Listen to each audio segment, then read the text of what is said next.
Hi అండి, welcome to Annapurni talks. ఇవాళ recipe ఏంటంటే చాలా టేస్టీగా ఉండే బెండకాయ పులుసు అండి. ఎప్పుడు చేసేలా కాకుండా ఇలా ట్రై చేయండి, అందరికీ కూడా చాలా బాగా నచ్చుతుంది. ఇప్పుడు ఏంటంటే ఒక 4 పచ్చిమిరపకాయలు తీసుకొని పొడవుగా కట్ చేసుకొని పక్కన పెట్టుకున్న తర్వాత ఒక ఆనియన్ కూడా చిన్న చిన్న ముక్కలుగా కట్ చేసుకోవాలి. అలానే కొంచెం కొత్తిమీర, కొంచెం కరివేపాకు కూడా తీసుకొని పెట్టేసుకుంటే సరిపోతుంది. చిన్న అల్లం ముక్క, 5-6 వెల్లుల్లి రెబ్బలు కచ్చాపచ్చగా దంచుకొని పెట్టుకున్న తర్వాత చింతపండు నానపెట్టుకొని పెట్టుకోవాలి. నేనైతే ఎండు చేపలు కూడా వేస్తున్నాను, మీకు వద్దంటే స్కిప్ చేసేయండి.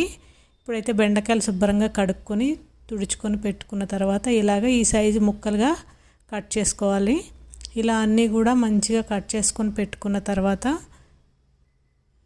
చూసారు కదా, ఈ విధంగా కట్ చేసుకున్న తర్వాత ప్యాన్ పెట్టుకొని ఆయిల్ వేసుకొని ఆయిల్ హీట్ అయిన తర్వాత కొంచెం మెంతులు, అలానే ఆవాలు, జీలకర్ర, ఎండుమిరపకాయలు వేసుకొని మంచిగా ఫ్రై చేసుకోవాలి.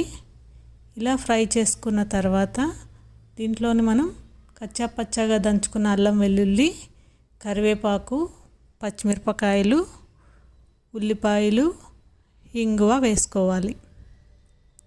ఇవన్నీ కూడా కొంచెం 50% ఫ్రై చేసుకున్న తర్వాత ఇప్పుడు ముందుగానే మనం క్లీన్ చేసి పెట్టుకున్న ఎండు చేపలు వేసుకొని మంచిగా పచ్చి వాసన పోయేంత వరకు ఫ్రై చేసుకోవాలి. దీంట్లో పసుపు కూడా వేసుకుందామండి, నీసు వాసన అనేది రాకుండా ఉంటుంది. ఇలా పసుపు కూడా వేసుకొని మంచిగా గోల్డెన్ బ్రౌన్ కలర్ వచ్చేంత వరకు ఫ్రై చేసుకోవాలి. ఇలా ఫ్రై చేసుకున్న తర్వాత మనం కట్ చేసి పెట్టుకున్న బెండకాయ ముక్కల్ని వేసుకొని చక్కగా ఐ ఫ్లేమ్లో పెట్టుకొని జిగురంతా పోయేలాగా మనం కలుపుకోవాలన్నమాట.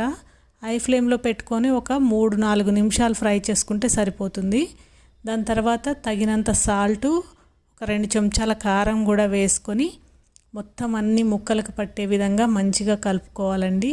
ఇలా 2 మినిట్స్ ఫ్రై చేసుకున్న తర్వాత ముందుగా నానబెట్టుకున్న చింతపండు రసం పోసుకొని ఒక గ్లాస్ వాటర్ కూడా పోసుకొని ఒకసారి మిక్స్ చేసుకోవాలి.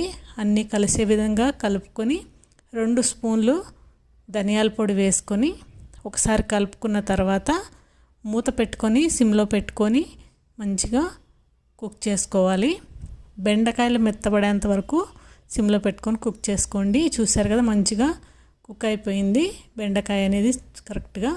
ఇప్పుడైతే కొత్తిమీర వేసుకొని ఒకసారి కలుపుకొని దించేసుకుంటే మన బెండకాయ పులుసు అయితే రెడీ అయిపోయింది.